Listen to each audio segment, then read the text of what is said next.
If you're trying to remember something, and it's not on the tip of your tongue, maybe it's on the tips of your fingers.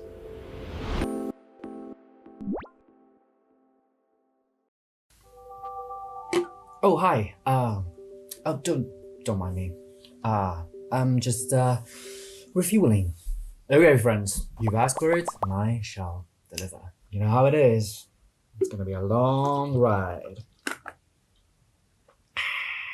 Welcome. I am in your fever dream. I am in your childhood memory. I am literally in your parents' computer back home. And babes, you got some cleaning to do.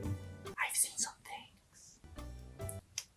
By the popular demand, yet again, we are delving into the world of digital art, industrial design, and, oh, wait for it, tech. Yeah, thank you. I got this, okay? Happy now? There's so many people dissing me in the comments about the way I pronounce tech. See? I read the comments, I take note. Happy to stand corrected. Listen, I teach you something, you teach me something. It's a beautiful transaction, huh? But next time, just don't be an asshole about it, okay? Hello, my fellow friends and aesthetic aficionados. You know the drill, Aesthety here, your favorite aesthetic historian, and today we're delving deep into the yet another visual phenomenon of the 2000s. Frutiger Aero. Now, if you made it here, I'm assuming that this is probably not your first rodeo, and you've been through a whole batch of Frutiger Aero videos by now. But for those of you who are older than Gen Z or you know, not terminally online. Those who probably think right now, Fruity what? What the hell is this guy talking about? Listen, I feel you, man. So, just to be on the same page with everything, let's get the basics out of the way, alright? 1. Synopsis.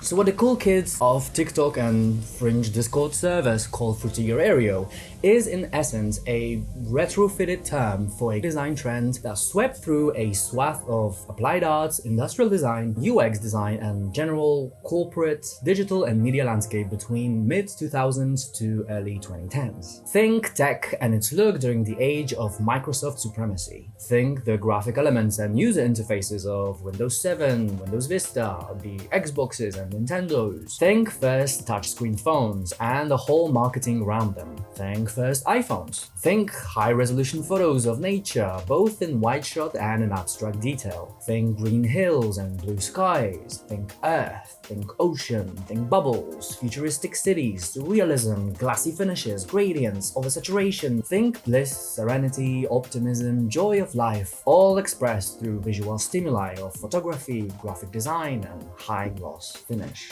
Time frame of aesthetics prevalence is thought as roughly 2004 to 2013. Is it 2013 or 2013? How did we say it back in the day? Never mind. The term itself was coined by Sophie Lee and is a mashup of Adrian Frutiger, a German typeface designer whose fonts gained a notable traction during the era, and Windows Aero theme, defined by its signature glassy look of window borders and reflective design of its control buttons. Now, you might not know this, but right now there's this sense of nostalgia expressed all over the internet for this aesthetic and the visual language it represented, especially among the generation that was growing up at the time of the style's prevalence. And that's understandable. I can totally get that. The first thing of fully self-aware nostalgia and full throttle is always the most painful one, because the realization of the whole chapter of life being gone throws us into existential spiral, and that pang you're feeling when looking at it, it's the first one of many to come. Trust me on that. Plus, there is something so dear and tender in the memory of our unspoiled early youth and the visuals that surrounded it at the time. To reminisce on the aesthetic systems of the era is like, it's like a comforting blanket, right? And Frutiger Aero, I think, in itself has its own unique potency to it. There's something in a way this style was imagined at the time, and to look back at it retroactively is, definitely must be something. It's especially when you were a kid at the time, that must feel very specific. I can only imagine the early childhood and growing up along the ubiquity of bubbly optimism and perfectly engineered serenity of graphic language of objects and visual schemes that surrounded you at the time. I imagine that the nostalgia must have a particularly strong sting to it. And researching it really intrigued me. So, with all that in mind, today I want to take a step further and delve headfirst into the specifics of this aesthetic and investigate deeper the whys and the wheres of its elements. You know, why the ocean imagery? Why bubbles? Why the nature enmeshed with tech? Why such all-encompassing prevalence of blues and greens? Why the carefree calm, the lofty breeziness of it all? Where does that come from? We will also look at the sociological aspects of the aesthetic, the context and purposes of its use, its spread, its transplantation from one creative industry to another, as well as its somewhat conflicting meaning and legacy. Yes, I have some criticism as well. Don't hate me, but more on that later. So, ladies and dudes, let's start at the beginning. 2. Origins. Alright, my friends, yet again, we are back in the 90s, and what interests us here today is the crucial development of TV technology. So up until late 90s, most TV sets had operated on the basis of analog signal, where the strength of received signal was dictating not only the mere reception, but also all of the details, the evenness of line, stability of image, and even the amount of color fill. This, as you can imagine, wasn't the ideal viewing experience and kept a big chunk of population pretty annoyed on a daily basis. It all changed with the adoption of digital signal system, notably in the US in 1996 and UK in 1998. Coincidentally, it was also in 1998 when HD TV sets hit the consumer market in the US, followed by its adoption across the world. Suddenly, TVs not only had a stable image, but also it was bigger, crispier, and more defined than ever before. It marks the start of a new era in television. High-definition TV, or HD TV, hit the shelves just minutes ago. It's like looking out a window. That's how people are describing the picture on the newest TV set to hit the market. First to sell the TV of the future. The high-definition TV is wider, 4 times crisper. This morning there was a long line of people that stretched all the way around this store. Gorgeous, absolutely gorgeous. Much better than I thought it would be. Sports, all kinds of settings in almost 3 dimensions. It's like looking through a crystal clear window. From this moment on, the chief players in the TV industry raced one another in a series of rapid developments, slowly replacing CRT TVs with first plasma TVs in the late 90s and true high-def TV adoption in 2008. But I know what you're thinking, why are we talking about TVs here? Well, in order to market the superiority of the ever-developing quality of display of the newest TV sets, the stores displayed a high-def demo footage as a means of a store marketing. A complex and colorful imagery showcased the screen's strength to the best of its advantage. Here comes the highly saturated pictures of flowers, coral reef, and scenic vistas, the flowing seed of dandelions, dew on the grass blades, the complex, colorful pattern of the exotic fish. The imagery wasn't coincidental. It was all hand-selected to showcase the virtuosity of color and crispness of the detail in all of their glory. High-def photography became a staple in TV marketing at large, soon becoming an archetypal visual language of TV adverts for the TVs. You know, the commercials that supposedly showcased you the now improved and better display power of the newest TV model that sadly you were watching on your own actual TV. So any implied better quality of the new TV on your own TV could only be imagined rather than experienced, which makes total sense, right? Logic. These highly graphic compositions that emphasize hyper-reality of color and the minutiae of the detail soon formed wider associations with the world of tech by the means of every type of screen, from computer monitors, which also seemed to improve at an astonishing pace by that time, to more pocket-sized screens, especially with the introduction of color screens in mobile phones. That time, back in 2000s, world went wild overnight over it, trust me. If you remember, that was intense. The 2002 launch of Sony Ericsson's T68i model took Western market by storm, and the development soon took over an entire mobile phone industry and heralded it as indisputable new standard, quickly rendering the grey-green Y2K screen of previous models as highly obsolete. Side note, just look at the little guy. Look how Frutiger Aero it looks. And back in 2002 already as well. Also, I think it's so fitting that this very Y2K supremacy of the grey-blue teals in everything, which can be argued came from the adoption of monochrome screens as an equally fascinating novelty some years before, now got stamped out by the colored screen of the model, which looks so much like a visual of what will eventually develop as its aesthetic successor, Frutiger Aero. I don't know, it's just so symbolic when you think about it. But I digress. After that, the image, and more specifically the photography, played a huge part in communicating this sense of newfound freshness of the post-new millennium modernity. Technology, rather than being an alien fantasy, was becoming a real-life window to the world, and now, in its quality, also indistinguishable from the real window in your own house. And that was kind of the point. It's like looking through a crystal clear window. This type of highly saturated imagery with the intense close-ups that usually focused on the detail to the point of abstraction of the subject matter in order to emphasize color blocking or the conceptual outline of the form became a sort of canon of taste in commercial photography,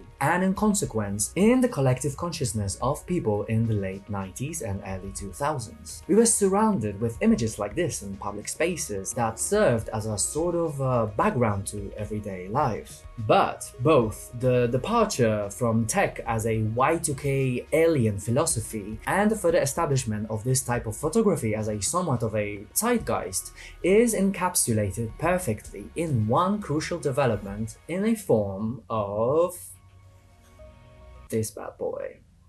3. Humanizing tech.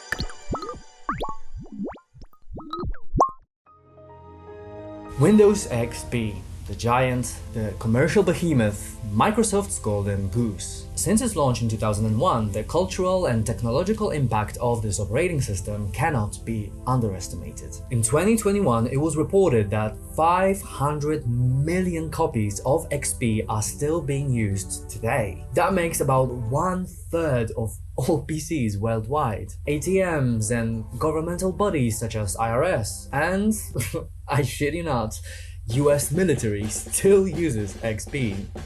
No, really. Just imagine this. Pakistanis are prepared to stage a release of the Bahi prisoners. Photographs, numerous fingerprints. Anyone claiming responsibility? From the Middle East over the Sharif assassination.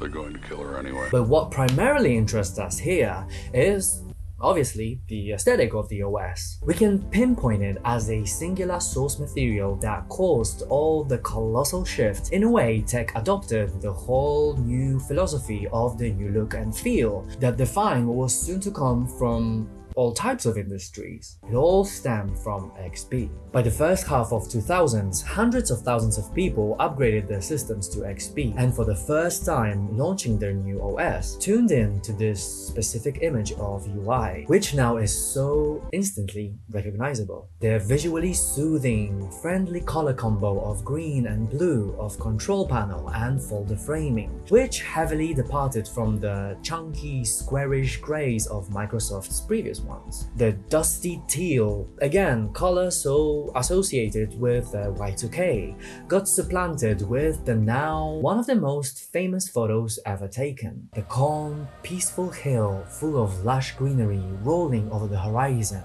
framed with deep blue frothy sky. Its line defines a subtle curve elegantly piercing through the middle of the screen. It makes you want to lay down there and let the time go by unnoticed, while you take in the sense of radiant peace that surrounds you. The color palette paired with that serene, almost oniric scenery have rendered such a specific feel of calm tranquility a breezy, carefree harmony, abruptly pivoting away from the previous associations of computer tech in pop culture as something that is complex, hacker-like tool, or a sci-fi otherworldly alien device. Suddenly, the focus shifted 180 degrees, and instead of pining for space and the Silver Future 2000, we're looking at nature.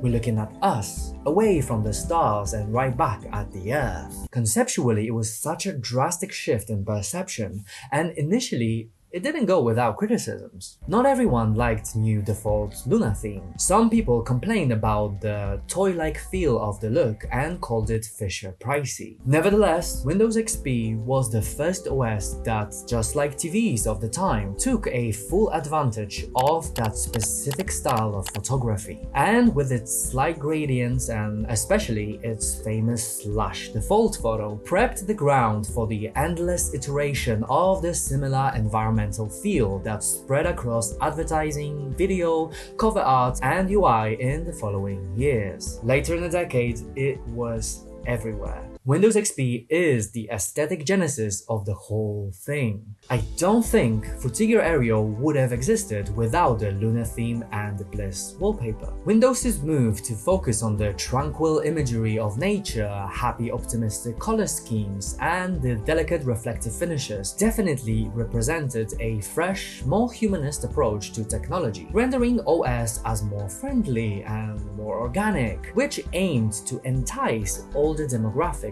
to realign any potential reservation they might have had about this new contemporary tech. You know, away from the inhuman-like fantasies, Matrix-like dystopias, and dot-com crisis. And it worked! Millions of people of all ages and all backgrounds got on board with using computers now. The following launch of Windows Vista and Windows 7 is what is considered a peak Frutiger Aero. Further development of hardware as well as bigger screen resolution allowed for even more intricate graphic detail in the design of these operation systems. The colors, a play on green and blue ratio, is inverted here. The delicacy of translucence of the windows paired with glossy finishes gives the look of the desktop an air of sophistication and lightness. Here is where we see again the presence of visually codified photography. The Aurora Borealis wallpaper is the play upon the Windows' visual heritage, yet develops it further by abstracting the form of the signature line.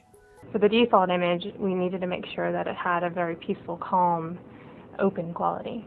It was this environment that was dimensional and immersive and had a lot of energy to it, but there's sort of elegance and sophistication and beauty, and on the other hand, professionalism. And so this element of Aurora stuck around the design team and became an inspiration for the default wallpaper. Through the tranquility stemming from the more conceptual approach of delicate swishes crossing through the screen between the rays of light, we feel as if we're underwater. This is how the actual designer of Windows 7 default wallpaper felt like too. But considering the time frame and how by then tech was in full implementation mode in society, this can be seen more metaphorically. We're not only submerged, by now we're fully immersed. These OSs is where we start to see more pronounced use of skeuomorphism too. Ooh, let me play a graphic design lecturer for a hot sec. Alright.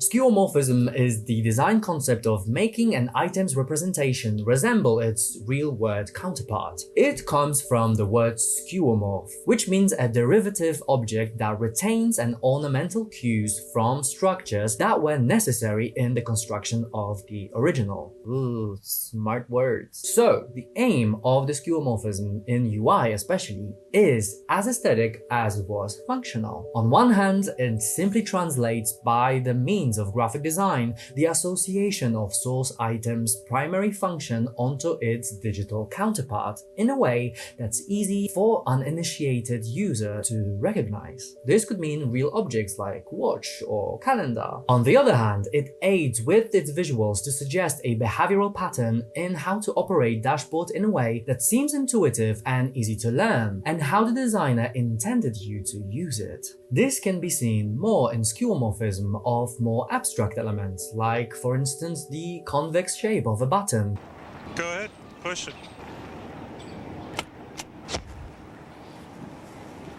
It's a new HP notebook. It's got Intel Centrino Dual Mobile technology. With its glossy finish that suggests protrusion from the flatness of the screen and therefore brings attention to investigating it, which in the desktop world means clicking it or tapping it. Push it. And therefore prompting a desired behavior. Oh, look at me being so smart. Well, Apple CEO, watch your back. Here I come. So, as you can imagine, skeuomorphism have helped tremendously with more seamless integration of tech into society. And this is especially visible in the world of mobile phones of late 2000s. Let me talk about a category of things. The most advanced phones are called smartphones. So they say. The first rollout of touchscreen phones demanded different behavior from its user and completely different approach to the architecture of operating an interface. With the glassy borders and subtle, elegant finish of icons, the overall composition suggested certain organic movements about the screen. This helped to introduce more complex architectures of information while simultaneously making them easier to read and operate. Touchscreens with the skeuomorph-induced dynamic were yet another symbolic departure from Y2K ideals of social connection via digital. Suddenly, it was less about abstract cables and cascading codes, and more about the newfound physicality of tech.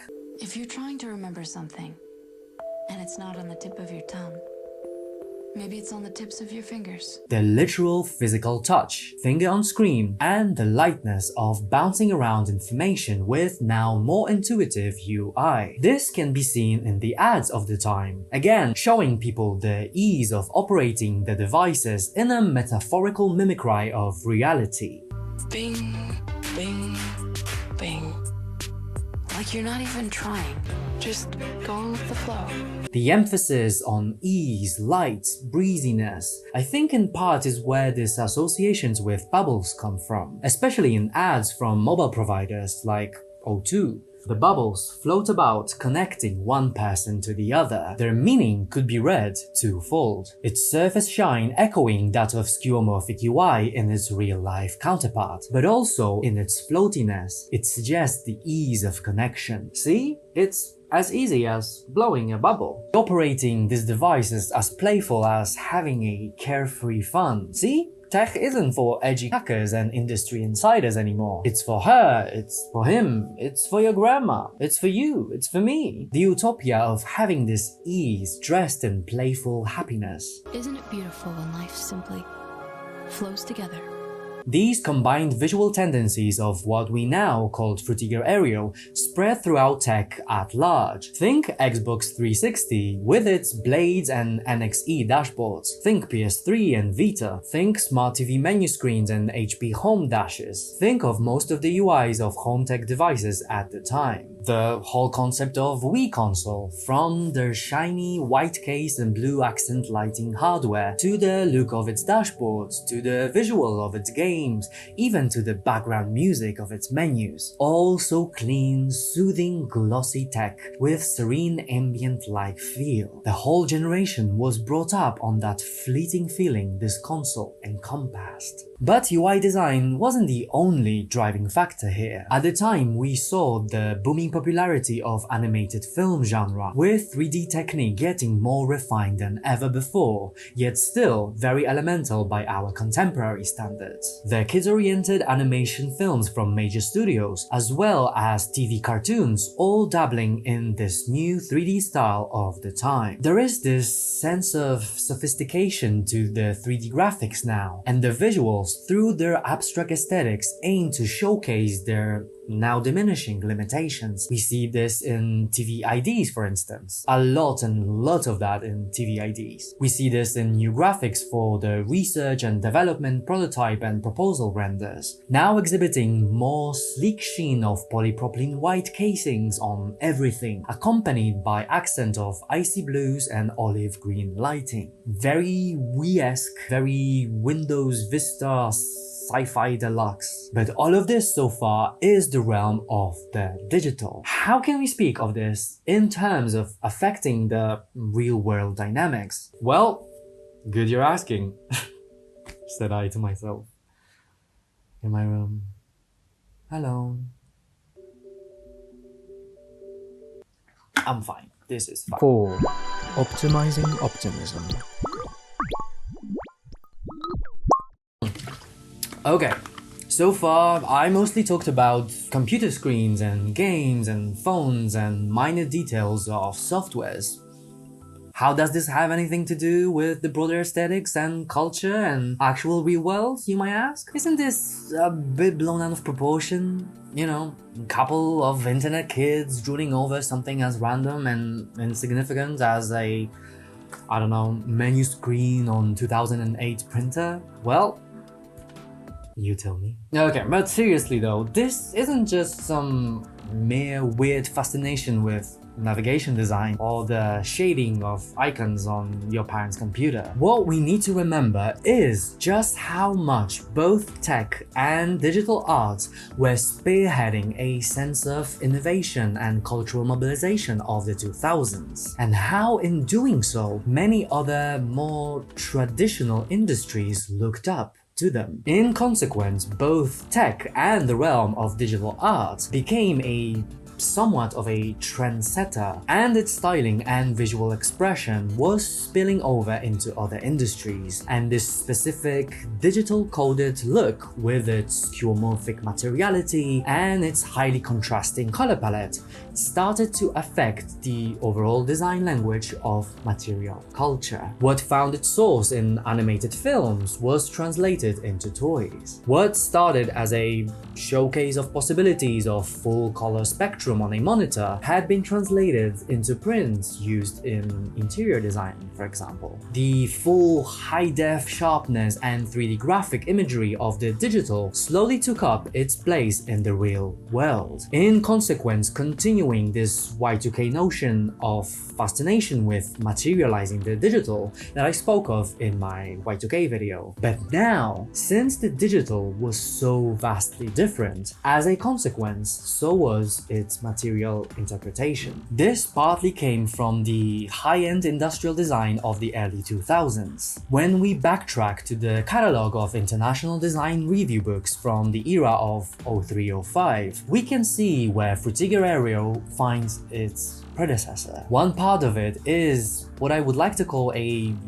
Windowsification of the design of commercial spaces. We can see this distinct way the color and especially the photography is being handled here, which correlates with the popularization of Windows XP sensibilities in wider popular consciousness. It's the look everybody knew from their personal computers. But at the same time, there was this another particular branch of design stemming from Y2K. This kind of neo-organic lab minimalism showcased throughout object and industrial design. A sort of clean futurism that focused on the expression of neo-naturalism. This very Y2K understanding of organicness that's again, I explored in my Y2K video. This is where we see a clear progression of one aesthetic to another, marrying the otherworldly with the natural, plastics with the biological matter as a form of creative expression, and incorporating them into the cleanness of white, muted spaces. We see things like this, and this, and this, governed by the same design principles that influence the foundation of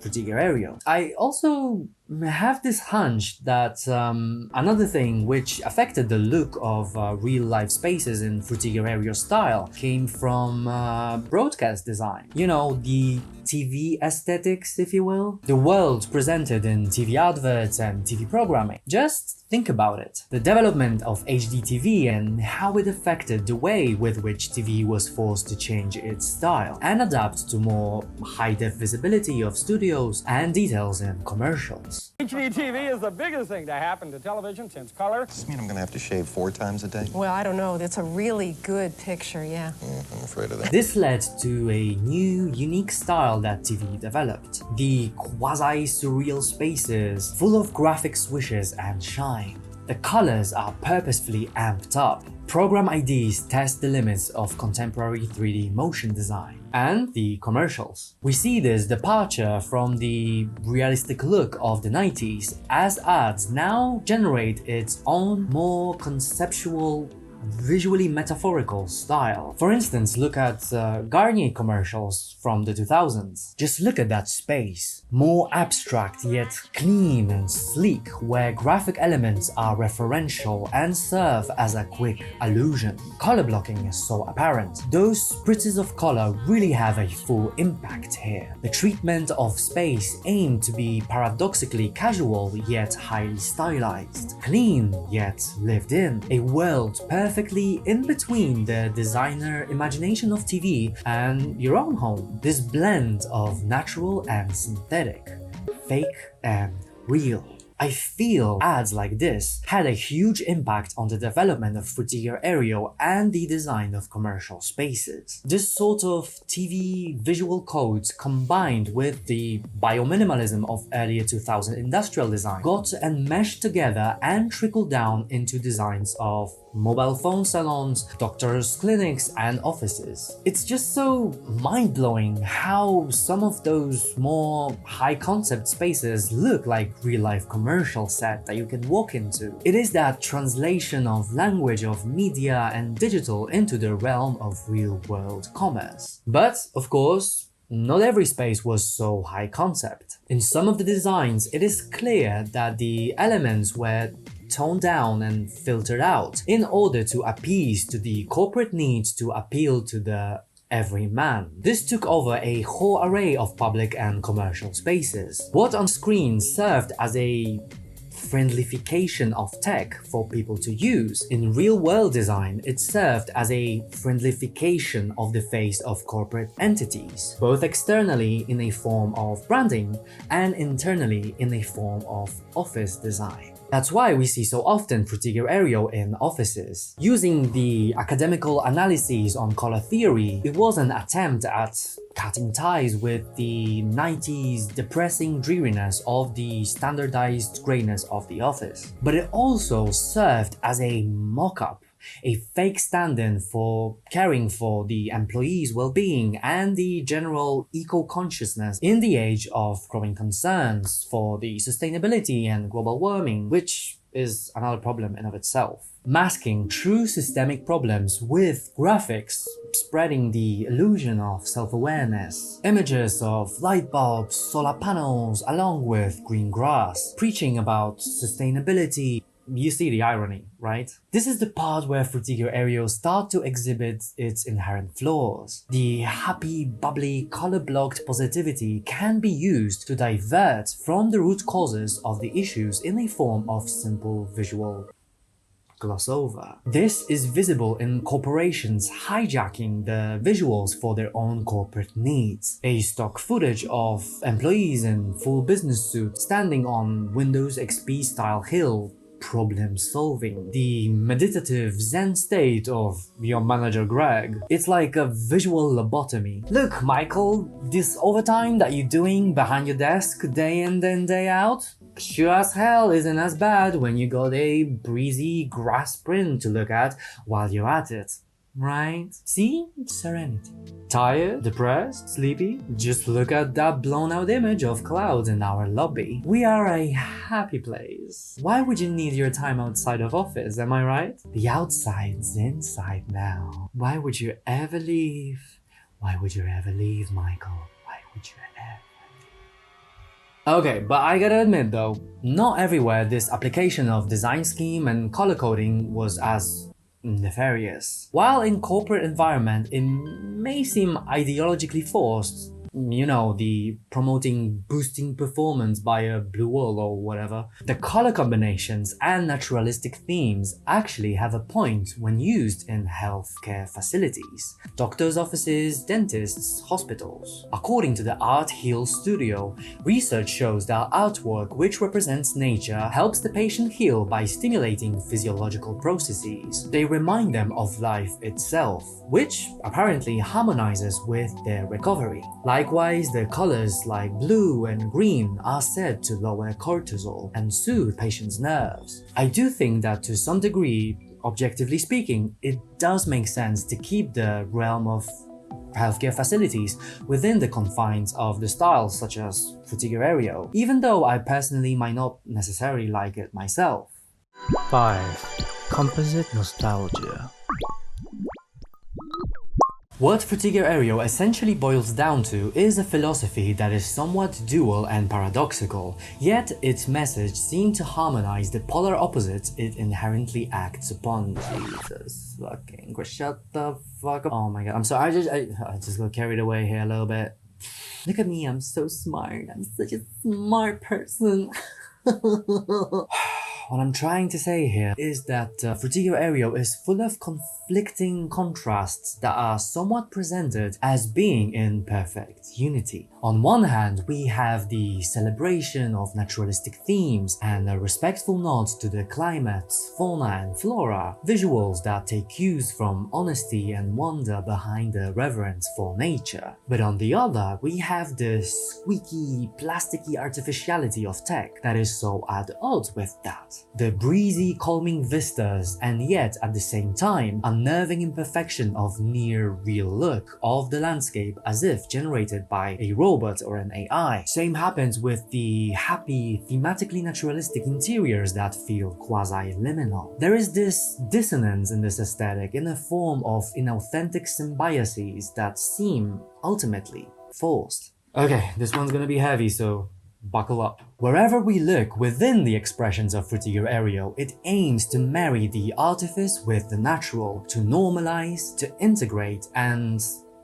yes, what a perfectly corporate word to use, but to synergize it in order to create a new sense of normalcy. The artifice is fully self-aware of its artificiality here. It doesn't try to conceal it. It's intentional. What it does try to do, however, is juxtapose itself with the natural world in an act of blending with it altogether, finding in collective social consciousness its own space to exist alongside it. The computer monitor can coexist with Laguna Beach. The skeuomorphic image of a compass is no different from the real compass. The simulacrum is real, the artificial is natural. Visually, things are defined only vaguely and never fully. The compositions are open and seem unfinished, as if to invite the feeling of beginning of things. However, what needs to be remembered is that Frutiger Aero wasn't a wider cultural phenomenon the way its predecessor Y2K was. There was no creative ethos underlining the expression across mediums that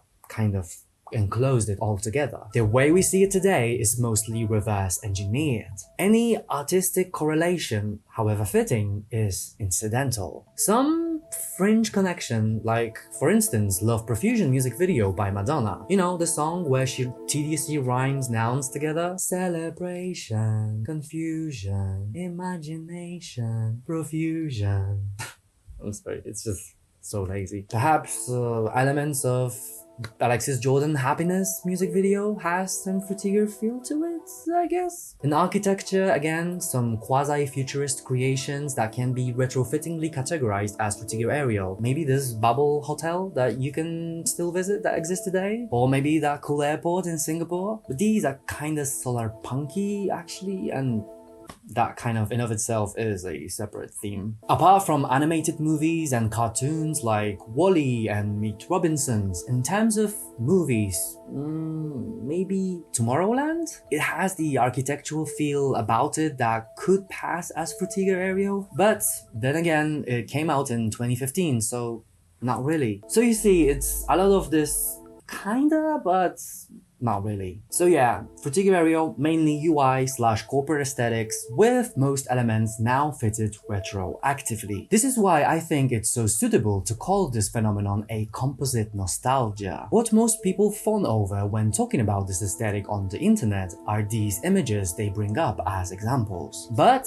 researching those, I cannot find any info about their provenance or date of creation. I don't know where they came from or when they were actually made, but most likely they seem to be a modern interpretation rather than authentic artifacts from late 2000s, early 2010s. They appear to me to be perfectly engineered to pull all the right strings of nostalgia for you. It is a composite of all the elements we went through today, mashed all together for the maximum damage. But now you know that the colorful imagery of water, fish, grass, dandelions has its roots in HDTV. The green-blue landscapes stem from Windows. The bubbles from ads of mobile networks and displays of first touchscreen phones. The glass orbs hint at buttons you were pressing on screen as a small kid. All of this flashed somewhere once in the background, registered long time ago in the back of your head, vaguely existing in far-away memory. You're now not really sure if it's fully real. Nostalgia. As I said at the beginning, part of the appeal of this aesthetic lies in its colorful, carefree, bliss-inducing vibe that it so eagerly aims to portray, which has an especially potent force when placed onto a child. In fact, Frutiger Aero seem to have been perfectly attuned with children, even if by coincidence. It seems so obvious now that the bubbly happiness would appeal predominantly to childlike sensibilities. You would have to be growing up at the time of its heyday to really be susceptible to this kind of naivety the aesthetic aimed to extol. Because of that, I think that now it appeals only to the very narrow and very specific sector of population. For so many adults, this doesn't have that personal factor to it, and Frutiger Aero reminds them of unreliable laggy old tech of their 2005 printer, or a pungent smell of plastic coming from a row of fake grass placed in the office planters. So really, it would be hard to call for a macro-level revival of this style. But nevertheless, I find it interesting to see it from the point of view of people who do feel nostalgic about it, and how potent the nostalgia must be when built on a design period that in itself lean on sense of blissfulness and optimism so heavily. What I also find interesting is how people can feel nostalgic for a user interface, like how UIs and operating systems have this potency to inspire in people sense of nostalgic attachment. That is so interesting. I think it's very new and very specific to our and your generation. It made me realize that specific UI of each operating system is like a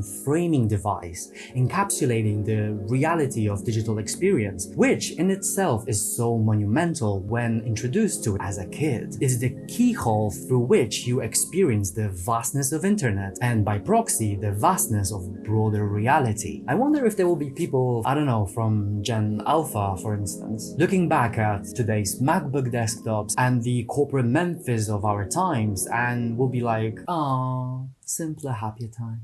When tech was easier, when life was happy." But okay, jokes aside, I do get it, because I feel the same strong tinge of nostalgia for the Y2K. And I know it's stripped from any rhyme or reason. The shapes, forms, and colors have their feeling, and zeitgeist that you're sensing and get empirically reconnected with is just so precious. It's not something that's easily put to words. Doesn't matter if it's literal corporate art, doesn't matter if it's visual greenwashing, doesn't matter if it's stock footage, or if it's a stupid little jingle from a console menu. Nostalgia doesn't operate on logic. There was a world at one point in time, both within you and on the axis of design history and popular culture, that somewhat gets alive again within your unique experience whenever you come to contact with its symbols. And that is totally valid. So I guess the key takeaway is enjoy the face value, even reinterpret it to create a new meaning. Give it your own beautifully personal agency, but stay vigilant about its origins. Educate yourself. Always. Thank you so much for watching. I hope you guys enjoyed my yet another deep dive into the world of 2000s. I had so much fun revisiting those forgotten years of my later parts of teenage days. Please do consider tipping me below. I'm also thinking about starting Patreon. Hi, Editing Aesthety here, and please don't mind my dumbass face here. I actually did start a Patreon by now, and yeah, so if you like my videos and if you would like to support my work and make my videos maybe a little bit more often than every 3 to 6 odd months, please go and check the link on the screen. I would appreciate it very, very, very, very, very much. Thank you. But also, more importantly, what do you think of Frutiger Aero? Do you like this aesthetic? I need answers, people. I need genuine answers. I do read those comments, trust me. Like, comment, subscribe, and yeah, see you in the next one.